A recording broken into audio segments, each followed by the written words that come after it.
ગીર સોમનાથના વેરાવળ અને તાલાલામાં ધોધમાર વરસાદ. હવામાન વિભાગની આગાહીને પગલે ગીર સોમનાથમાં સવારથી જ વાદળછાયું વાતાવરણ, વીજળીના કડાકા ભડાકા સાથે ધોધમાર વરસાદ વરસ્યો.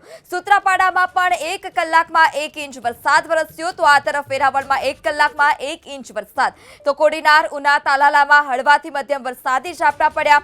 વીજળીના કડાકા ભડાકા સાથે ધોધમાર વરસાદ જોવા મળ્યો હતો ગીર સોમનાથના વેરાવળ અને તાલાલામાં, જ્યાં વાહન ચાલકોને પણ વાહન હંકારવામાં થોડી મુશ્કેલી પડી હતી. વિઝિબિલિટી ઘટાડો થતા જે વાહનોની હેડલાઇટ છે તે ચાલુ કરી અને વાહન હંકારવાની ફરજ પડી હતી. તો આ તરફ સૂત્રાપાડામાં 1 કલાકમાં 1 ઇંચ વરસાદ ખાબક્યો.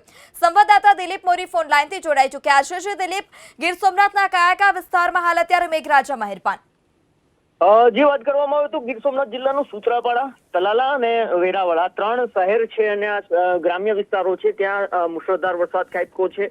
સૂત્રાપાડાની અંદર 2 ઇંચ જેટલો વરસાદ પડ્યો છે, જ્યારે વેરાવળ અને તલાલામાં પણ હાલ વરસાદ છે તે વરસી રહ્યો છે. તલાલાનું ગીર વિસ્તાર છે અને આ ગીર વિસ્તારમાં પણ આજે મુશળધાર વરસાદ પડ્યો છે, જેને લઈને રસ્તાઓ છે તેના ઉપર પાણી છે તે જોવા મળી રહ્યું છે. જો કે વરસાદે હાલ વિરામ લીધો છે, પરંતુ હજુ પણ વરસાદી વાતાવરણ જોવા મળી રહ્યું છે અને આગામી કલાકોની અંદર ધોધમાર વરસાદ ખાબકે તેવી શક્યતા પણ દેખાઈ રહી છે.